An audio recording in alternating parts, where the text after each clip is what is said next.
Hello friends, welcome back.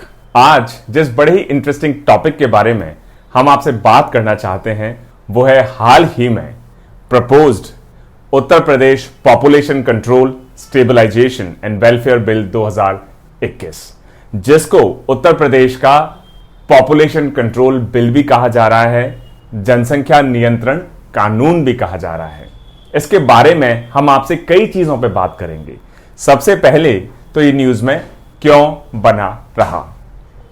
बहुत सारे लोग जो कि पर्टिकुलरली पब्लिक हेल्थ और सोशल डेवलपमेंट के एरियाज में काम करते हैं, उन्होंने जो draft Uttar Pradesh population control stabilization and welfare bill 2021 है, इसके विरुद्ध कई तरह की ओपिनियंस अपनी एक्सप्रेस करना शुरू किया है। दोस्तों, आज हम बात करेंगे कि ये जो ड्राफ्ट बिल है जो कि यूपी स्टेट लॉ कमीशन ने प्रपोज किया है कि सभी लोगों के लिए 2 चाइल्ड पॉलिसी, मतलब सिर्फ 2 ही बच्चे हैं, ऐसी पॉलिसी को प्रमोट किया जाए, इसको एनकरेज किया जाए। आखिर इसके प्रोविजंस हैं क्या, उसके बारे में हम बात करेंगे कि कौन कौन से ऐसे आइडियाज हैं या व्यूज हैं जो इस बिल के फेवर में हैं, और फिर हम बात करेंगे कौन कौन से ऐसे काउंटर पॉइंट्स हैं या काउंटर व्यू है जो कि इस बिल के विरोध में खड़ा होता है। और लास्ट में हम बात करेंगे कि वो कौन सा एक बैलेंस्ड अप्रोच हो सकता है जो कि कहीं ना कहीं एक मिडिल ग्राउंड, एक बीच का रास्ता पूरे स्टेट के लिए, देश के लिए सुझाया जा सकता है। दोस्तों, कई लोगों ने ये जो ड्राफ्ट बिल है जो कि यूपी स्टेट लॉ कमीशन ने प्रपोज किया है, 2 चाइल्ड पॉलिसी, इसके टाइमिंग को क्वेश्चन किया है कि अभी कुछ महीने बाद ही इलेक्शंस हैं, साथ ही साथ ऐसे बहुत सारे बेसिकली इसके जो प्रोविजंस हैं उनको भी कई लोगों ने, कई क्वार्टर्स, कई सेक्शंस ऑफ द सोसाइटी ने अपोज किया है कि आखिर वास्तव में क्या जरूरत है ऐसे कानून की। वहीं पे बहुत सारे लोगों ने इसको सपोर्ट भी किया है, और इसको सपोर्ट इस तर्ज पर किया है कि यूपी पहला ऐसा स्टेट नहीं है देश में जिसने पहली बार 2 चाइल्ड पॉलिसी जैसे लॉ को इनेक्ट करने की कोशिश की है, अडॉप्ट करने की कोशिश की है। इसका मतलब 2 चाइल्ड पॉलिसी से रिलेटेड बिल्स पहले भी लंबे समय से कई स्टेट्स में लागू हैं, उनके बारे में एक एक करके हम आपसे बात करेंगे। इसके अलावा एक जो ऑपोजिंग व्यू है वो ये भी है कि कहीं ऐसा तो नहीं कि इस बिल के प्रोविजंस के कारण हम जो विमेन का राइट ऑफ प्राइवेसी है, राइट ऑफ चॉइस है, राइट टू लाइफ है, उसका कहीं वायलेशन होता हो, या ऐसी कम्युनिटीज जो कि पुअरेस्ट ऑफ द पुअर, मतलब सबसे गरीब, सबसे पिछड़ी हुई, सबसे हो सकता है कि पढ़ाई लिखाई से अभी तक वंचित या हेल्थ केयर से वंचित, ऐसी कम्युनिटीज को इस बिल से या इसके नॉर्म से सबसे ज्यादा नुकसान होता हुआ दिखाई दे। तो आइए दोस्तों शुरू करते हैं। सबसे पहले समझ लें कि ये जो यूपी का लॉ कमीशन का जो ड्राफ्ट बिल है पॉपुलेशन कंट्रोल पर, इसके मेन प्रोविजन आखिर है क्या।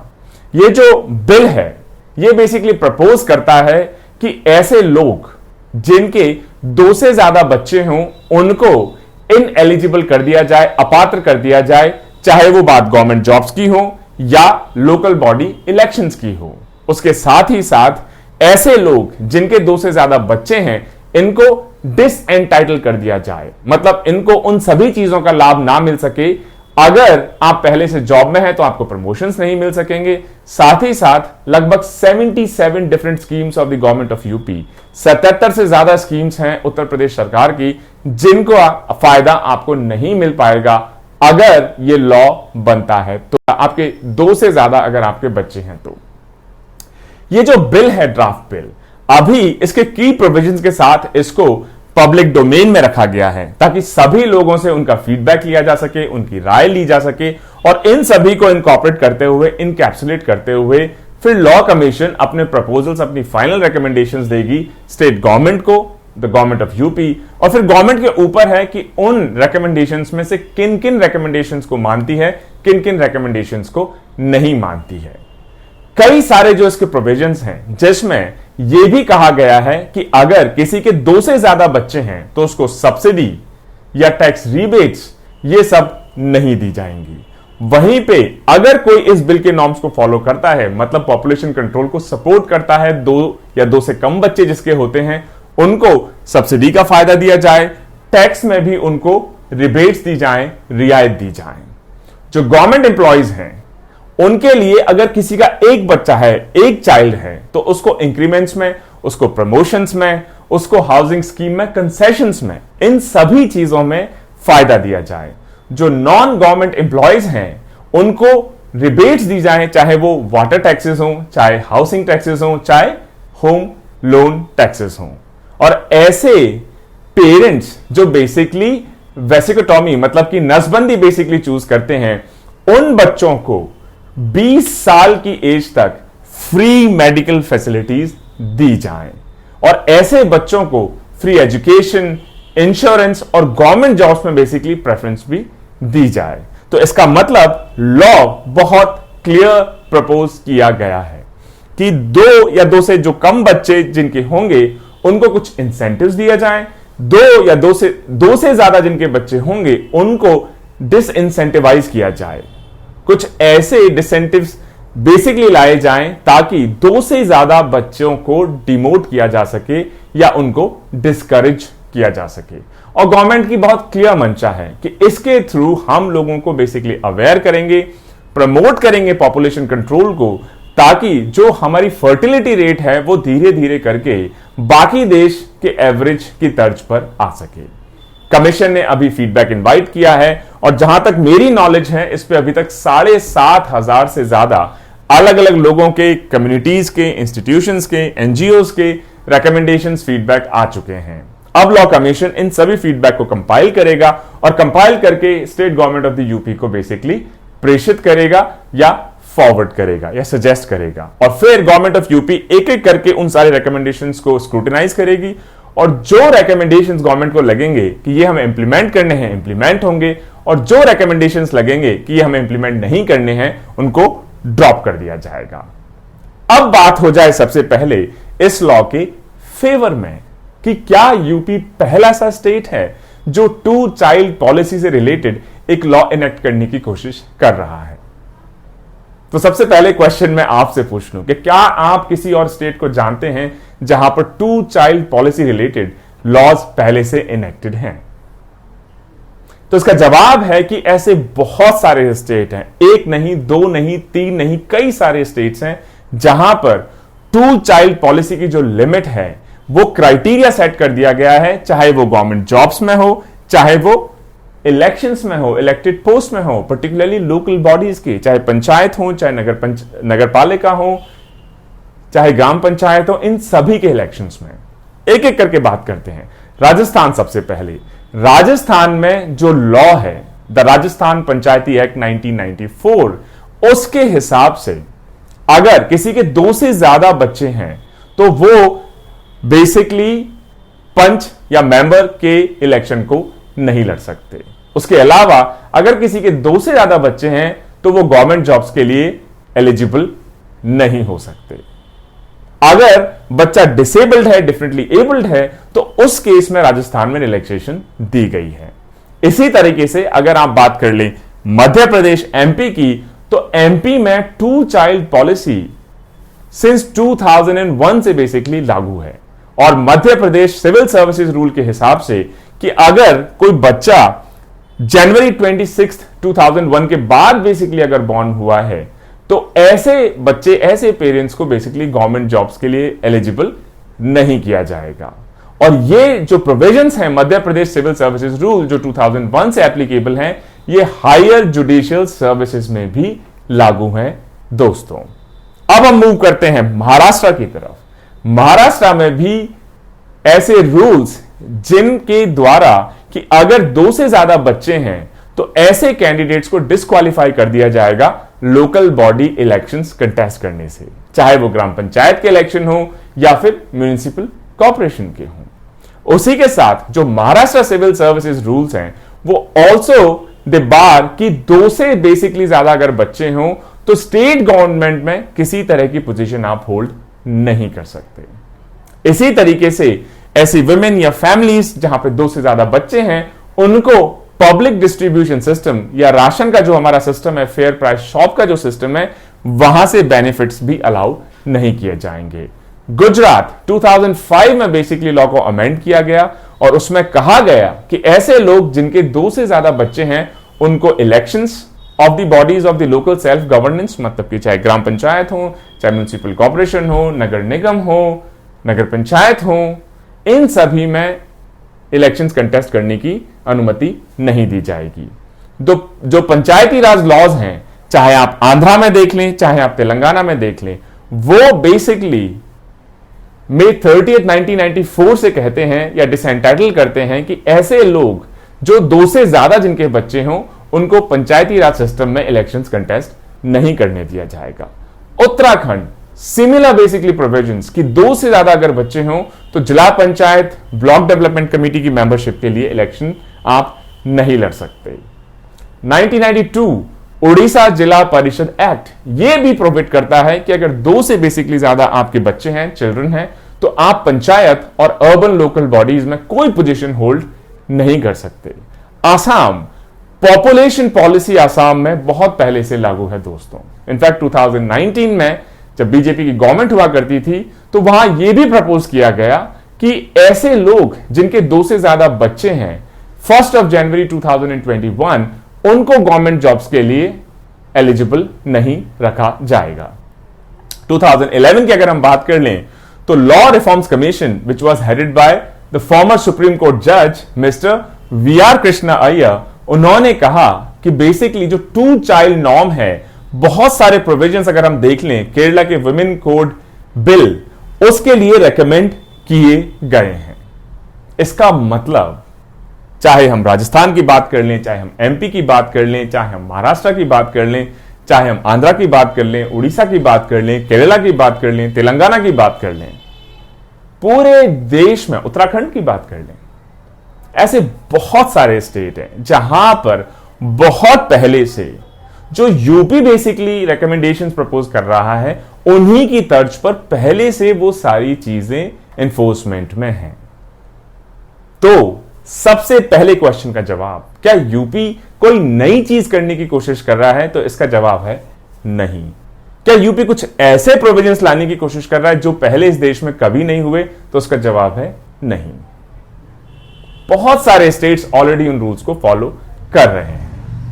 अब बात हो जाए कि क्या सुप्रीम कोर्ट ने, हमारी जुडिशरी ने कभी ये 2 चाइल्ड पॉलिसी पे कोई अपना ओपिनियन एक्सप्रेस किया है, कभी बेसिकली इन चीजों को एंटरटेन किया है? तो सबसे पहले तो कॉन्स्टिट्यूशन प्रोविजंस की बात कर लें। जो बेसिकली लॉज हैं पॉपुलेशन कंट्रोल और फैमिली प्लानिंग, इनको बेसिकली कॉन्करेंट लिस्ट में इंसर्ट किया गया है through 42nd constitutional amendment in 1976 और ये entry 20A of the concurrent list of the 7th schedule में बेसिकली डाली गई है। अब आप समझ गए होंगे कि अगर बात है कॉन्करेंट लिस्ट, इसका मतलब स्टेट और सेंटर दोनों पॉपुलेशन कंट्रोल और फैमिली प्लानिंग से रिलेटेड लॉज को बना सकते हैं, रेगुलेट कर सकते हैं, अमेंड कर सकते हैं। तो 7th शेड्यूल फाउंडिंग बेसिकली मैं कहूंगा स्टोन है when it comes to laws on population control and family planning। अब क्योंकि सेंटर की या भारत सरकार की या देश की नेशनल पॉलिसी कोई भी अभी तक नहीं है पॉपुलेशन कंट्रोल पर, तो जब पॉलिसी नहीं है तो सुप्रीम कोर्ट ने कभी भी डायरेक्टली किसी भी डिसीजन को या डिफरेंट लॉज को एज ए होलिस्टिक कभी स्क्रूटिनाइज नहीं किया है दोस्तों। हालांकि टाइम टू टाइम पे सुप्रीम कोर्ट ने जब अलग अलग लॉज चैलेंज हुए तो अलग अलग चीजों में जजमेंट बेसिकली दिए हैं, अपनी ओपिनियन एक्सप्रेस की है, कुछ गाइडलाइंस लेआउट की हैं। तो शुरू करते हैं 1981 में सुप्रीम कोर्ट ने, अब सोचिए आज से 40 साल पहले 1981 में सुप्रीम कोर्ट ने अपहेल्ड किया एयर इंडिया के उस डिसीजन को कि अगर उनकी कोई एयर हॉस्टेस हैं और वो 3rd प्रेगनेंसी के थ्रू गुजरती हैं या उनका 3rd बेसिकली चाइल्ड बॉर्न होता है, तो उस आधार पे ही उनकी सर्विसेज को टर्मिनेट किया जा सकता है। तो आज से 40 इयर्स पहले 1981 में सुप्रीम कोर्ट ने इनफैक्ट ये एक्सेप्ट किया कि पॉपुलेशन एक्सप्लोजन को कंट्रोल करना एक नेशनल प्रायोरिटी होना चाहिए। तो अगर कोई ऑर्गेनाइजेशन जिसमें एयर इंडिया का स्पेसिफिक केस था, वो अपने एम्प्लॉय से बेसिकली कहती है कि आप 2 चाइल्ड पॉलिसी को बेसिकली फॉलो करिए, तो उसमें कोई बुराई नहीं है। अब हम स्टेट्स में देखते हैं कि सबसे पहले जो 2 चाइल्ड पॉलिसी है स्टेट्स के मामले में वो टेस्ट की गई इन 2003 in case of Javed versus state of Haryana, जिसमें सुप्रीम कोर्ट ने जो सेक्शन 175(1) है हरियाणा पंचायती राज एक्ट 1994, जिसके आधार पे जिनके 2 से ज्यादा बच्चे हैं उनको डिस्क्वालीफाई कर दिया जाएगा पंचायत के ऑफिसेस से, इसको बेसिकली चैलेंज किया गया। और इसको चैलेंज किया गया 2 कॉन्स्टिट्यूशनल आर्टिकल्स, 2 फंडामेंटल राइट्स। पहला कि right to equality under article 14, कि किसी के 2 बच्चे हैं या 2 से ज्यादा बच्चे हैं, आप सिर्फ बच्चे कितने हैं उस बेसिस पे अलग अलग कैसे डिफरेंशिएशन कर सकते हैं। और दूसरा उसको चैलेंज किया गया आर्टिकल 21। आर्टिकल 21 है right to life and personal liberty, और यही कहा गया कि ये मेरी फ्री लिबर्टी, मेरी फ्री चॉइस है कि मैं 2 बच्चे करूं, 1 बच्चे करूं, 1 भी बच्चा ना करूं, 3 करूं, 4 करूं, 5 करूं।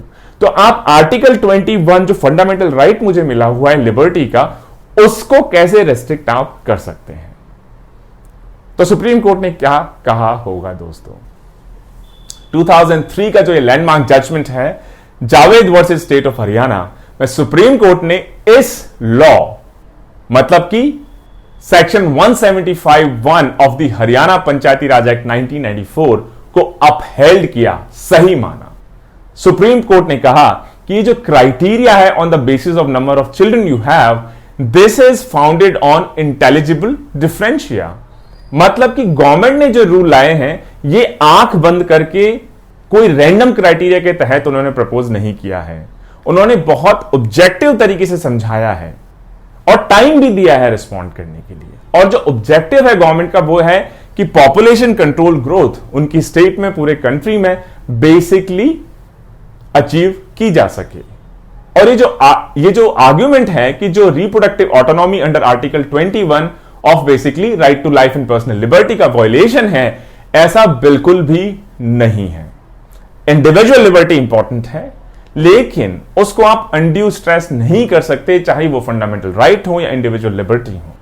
और इस वजह से अगर गवर्नमेंट ने इंटेलिजिबल डिफरेंशिया के बेसिस पे कोई क्राइटेरिया सेट किया है तो उसको जुडिशियरी भी अप्रिशिएट करती है, उसको अपहेल्ड करती है। और इस तरीके से 2003 में हरियाणा का जो जजमेंट रहा Javed versus state of Haryana, इसमें सुप्रीम कोर्ट ने कहा कि हरियाणा ने जो ये 2 से ज्यादा बच्चे जिनके होंगे उनको पंचायत इलेक्शन से डिबार किया जाएगा, ये बिल्कुल ठीक बनाया है। अब ये अलग बात है कि हो सकता है कि इलेक्ट्रल कंपल्शंस की वजह से हरियाणा ने खुद ने उस बिल को वापस ले लिया, लेकिन जहां तक सुप्रीम कोर्ट की राय की बात है, सुप्रीम कोर्ट ने उस केस में 2 चाइल्ड पॉलिसी को अपहोल्ड किया, सही माना। आगे बढ़ते हैं 2018 में अगर हम देखें तो सुप्रीम कोर्ट ने कहा कि the birth of a child would automatically disqualify a person from contesting Panchayati post and from being a member of sarpanch.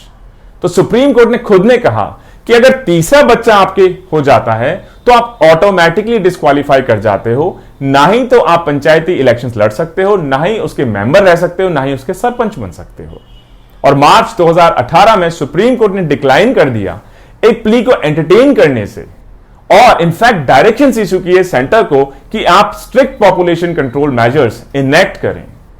और आप ये 2 चाइल्ड पॉलिसी है, इसको मैंडेटरी करने के बारे में क्यों नहीं विचार करते हैं पूरे देश में। जब ये पीआईएल फाइल हुई तो कोर्ट ने कहा क्योंकि कोई नेशनल पॉपुलेशन पॉलिसी अभी इनेक्टेड नहीं है, तो आप जाके सेंट्रल गवर्नमेंट से इस बारे में अप्रोच करिए। मार्च 2019 सुप्रीम कोर्ट ने एक पीआईएल को डिसमिस कर दिया, which was filed by BJP leader and advocate Ashwini Upadhyay. उन्होंने कहा कि कोर्ट डायरेक्शन दे इलेक्शन कमीशन को कि जो पॉलिटिकल पार्टीज ऐसे लोगों को बेसिकली कंटेस्ट करवाती हैं इलेक्शंस जिनके 2 से ज्यादा बच्चे हैं, उनको डिस्क्वालीफाई किया जाए। और जनवरी 2020 सबसे पहले तो सुप्रीम कोर्ट ने इसको डिसमिस कर दिया मार्च 19 में, लेकिन जब बार बार सिमिलर टाइप की पीआईएल उनके सामने आती गई तो 2020 जनवरी में सुप्रीम कोर्ट ने फाइनली डिसाइड किया कि क्यों ना इस पीआईएल को, इस 2 चाइल्ड पॉलिसी के मुद्दे को अब सीरियसली जुडिशियल स्क्रूटिनी के लिए कंसीडर किया जाए। और उन्होंने सेंटर को नोटिस जारी किया सेंटर का जवाब मांगने के लिए। अब सेंटर का क्या जवाब होगा दोस्तों। दिसंबर 2020 में सेंटर ने अपने एफिडेविट में कहा कि हम अनइक्विवोकली खिलाफ हैं, अगेंस्ट हैं, लोगों को फोर्स करने के लिए कि आपके कितने बच्चे होने चाहिए। और दिसंबर 2020 के इस एफिडेविट में सेंट्रल गवर्नमेंट, यूनियन गवर्नमेंट ने मेंटेन किया कि जो फैमिली वेलफेयर प्रोग्राम्स हैं इंडिया के, ये राइट देते हैं कपल्स को कि उनको अपनी फैमिली का क्या साइज रखना है, 1 रखना है, 2 रखना है, 4 रखना है, 5 रखना है। उसी के साथ साथ सुप्रीम कोर्ट ने 2020 दिसंबर के अपने एफिडेविट में कहा कि हम रिजेक्ट करते हैं इस कंपल्शन को कि जबरदस्ती एक लॉ लाके लोगों की फैमिली साइज को लिमिट किया जाए। उसके साथ साथ सुप्रीम कोर्ट में सेंटर ने यह भी कहा कि इंडिया ने साइन किया है जो इंटरनेशनल ट्रीटी है जिसका नाम है program of action of the international conference on population and development 1994, जिसमें बहुत साफ तौर पे लिखा है कि जो कंट्री इस अग्रीमेंट को साइन करती है वो अपने सिटीजन्स के साथ फैमिली प्लानिंग के मामले में किसी तरह की जबरदस्ती नहीं करेगी।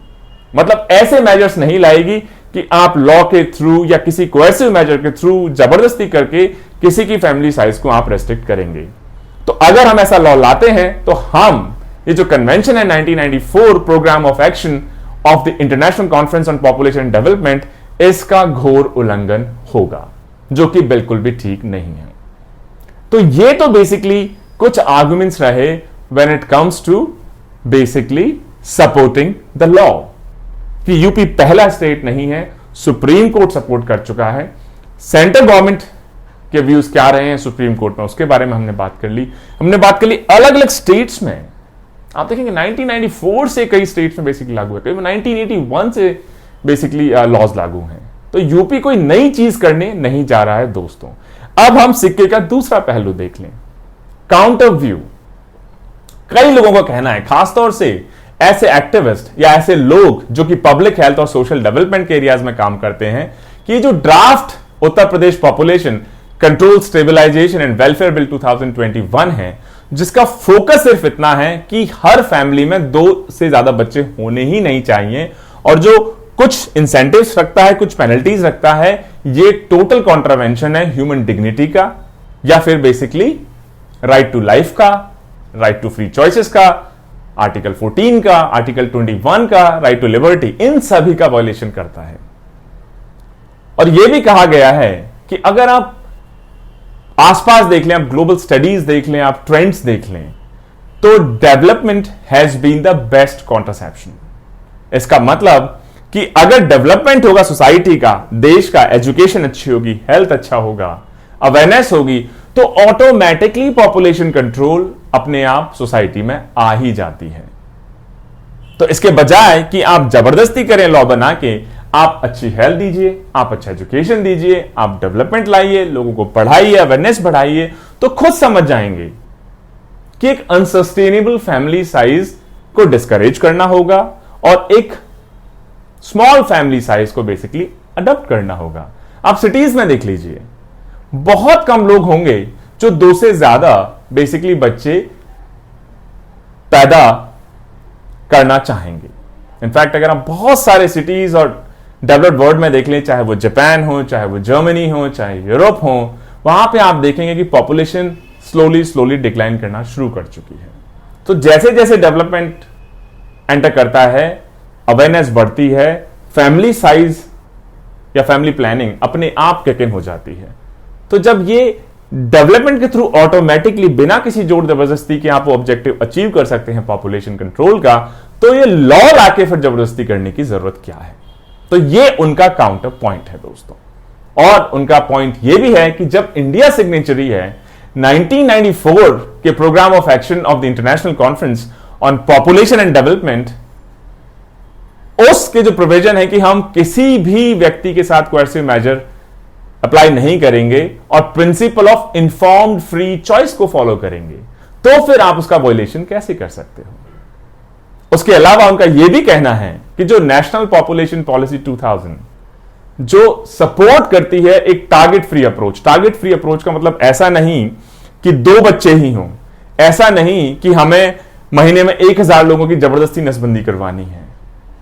वो फोकस करती है एजुकेशन पे, वो फोकस करती है मैटरनल एंड चाइल्ड हेल्थ पे, वो फोकस करती है सर्वाइवल पे, वो फोकस करती है availability of health care services पे, वो फोकस करती है कॉन्ट्रासेप्टिव सर्विसेज पे। इन स्ट्रेटजीज के थ्रू कैसे पॉपुलेशन स्टेबलाइजेशन को अचीव किया जाए, तो आप ये जो नेशनल पॉपुलेशन पॉलिसी 2000 है, इसके प्रोविजंस को लागू करना क्यों शुरू नहीं करते?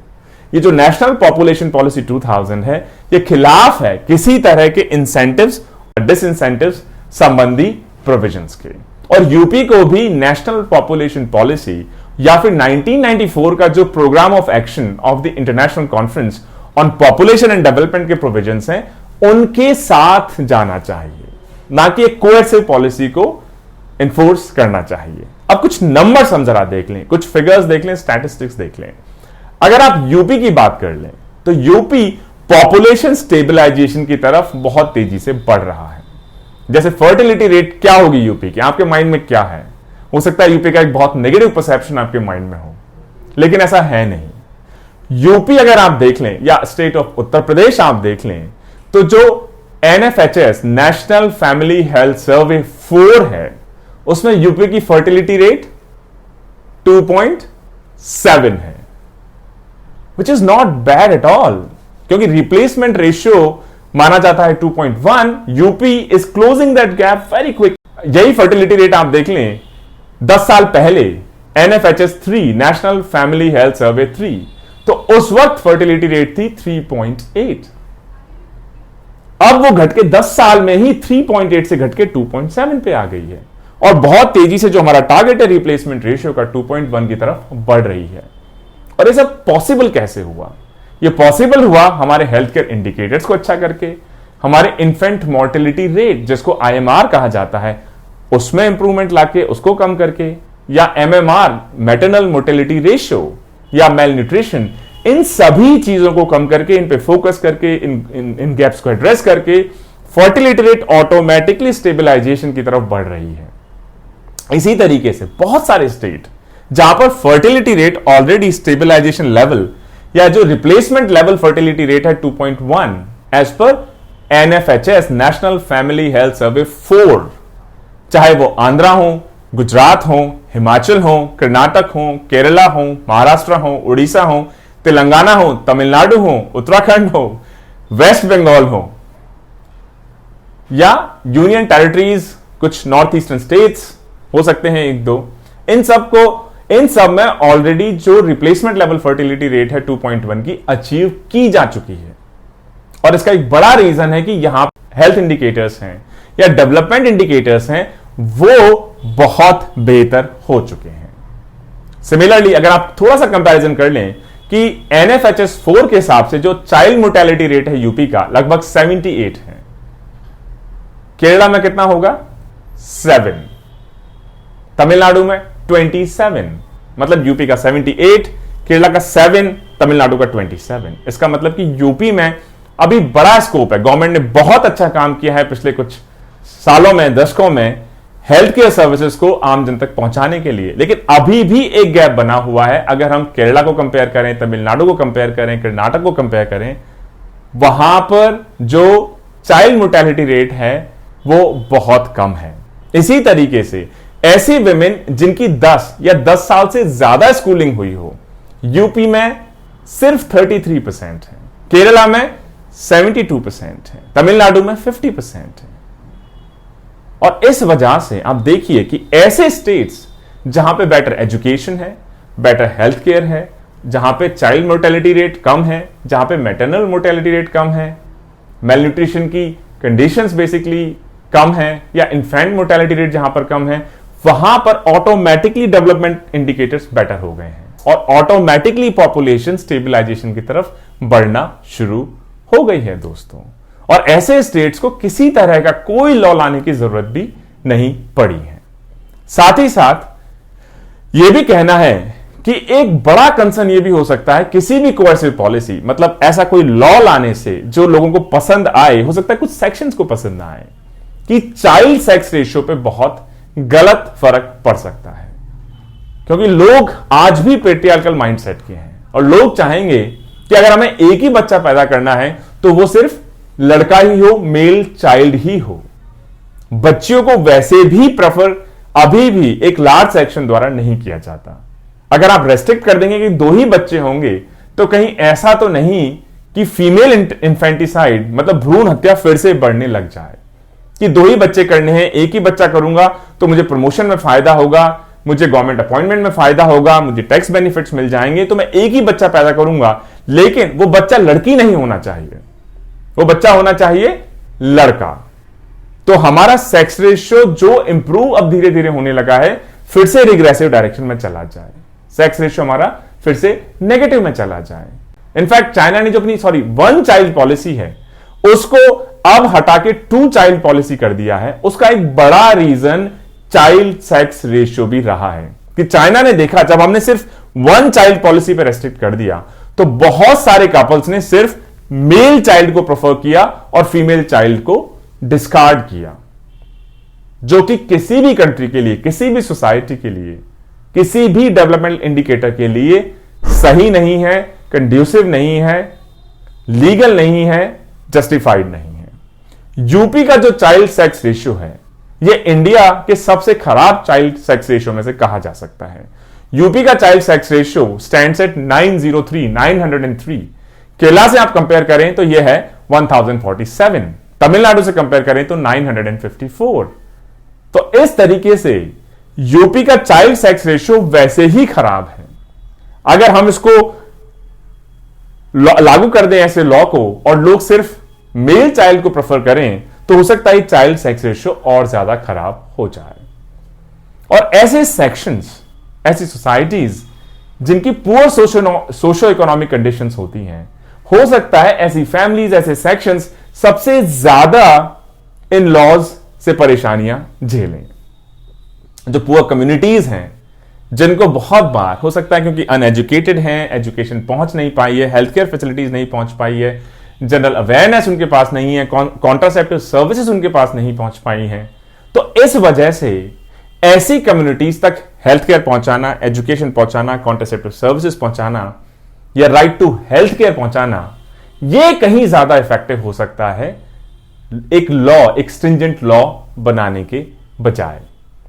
और कई लोग याद दिलाते हैं उन स्टरलाइजेशन कैंप्स की जहां टारगेट दिया जाता था हेल्थ केयर वर्कर्स को, डिस्ट्रिक्ट एडमिनिस्ट्रेशन को, कि हर महीने आपको 20,000 नसबंदियां करनी है। फिर स्कूल में जाके पकड़ा जाता था लोगों को, हॉस्पिटल्स में पकड़ा जाता था सिर्फ वो टारगेट्स मीट करने के लिए। तो वो भी अपने आप में एक बड़ा रिस्क हो सकता है। और सुप्रीम कोर्ट ने भी एक्चुअली 2012 का देखें तो देविका विश्वास वर्सेस यूनियन ऑफ इंडिया में सुप्रीम कोर्ट ने भी रेगुलेट किया कि इस तरीके से आप जबरदस्ती नहीं कर सकते। तो कहीं टारगेट बेस्ड अप्रोच हमें गलत डायरेक्शन में तो नहीं ले जाए। तो दोस्तों, हमने सुना कि यूपी का जो पॉपुलेशन कंट्रोल बिल जिसको कहा जा रहा है, जिसका ड्राफ्ट हाल ही में सर्कुलेट हुआ, जिस पे अभी पब्लिक फीडबैक के लिए इसको ओपन किया गया है, उसके क्या प्रोविजंस हैं, कौन कौन से स्टेट्स हैं, इसके फेवर में क्या व्यूज हो सकते हैं। क्योंकि पॉपुलेशन कंट्रोल होना चाहिए, इसमें मुझे लगता है किसी को भी संशय नहीं है। हर कोई इस बात से अग्री करता है, सहमत है। अब सिर्फ डिबेट इस बात पे है कि कौन सा रास्ता चुना जाए। रास्ता चुना जाए जो बहुत सारे स्टेट्स पहले कर चुके हैं, चाहे वो राजस्थान हो, एमपी हो, गुजरात हो, उड़ीसा हो, महाराष्ट्र हो, आंध्रा हो, तेलंगाना हो, या रास्ता चुना जाए basically better education, better health care, better awareness, better contraception services.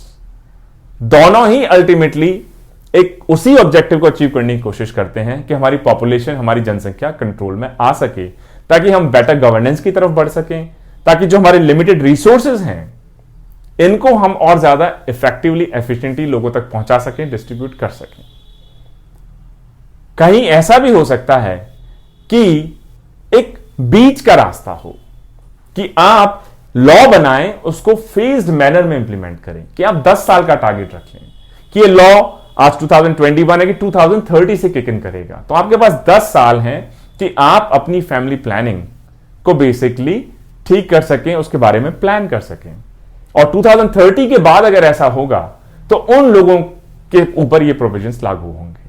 2030 तक हम अपनी हेल्थ केयर को बेटर कर लें, हम अपनी एजुकेशन को बेटर कर लें, हम अपनी कॉन्ट्रासेप्शन सर्विसेज को बेटर कर लें, अवेयरनेस को बेटर कर लें, डेवलपमेंटल इंडिकेटर्स को बेटर कर लें, तो हो सकता है यूपी जैसे स्टेट में जहां पर फर्टिलिटी रेट ऑलरेडी 3.8 से घट के 2.7 तक पहुंच गया है, हो सकता है कि अगला जब हमारा नेशनल फैमिली हेल्थ सर्वे हो तो उसमें वो रिप्लेसमेंट रेशियो ऑफ 2.1 तक ऑलरेडी उसके नजदीक पहुंच चुका हो।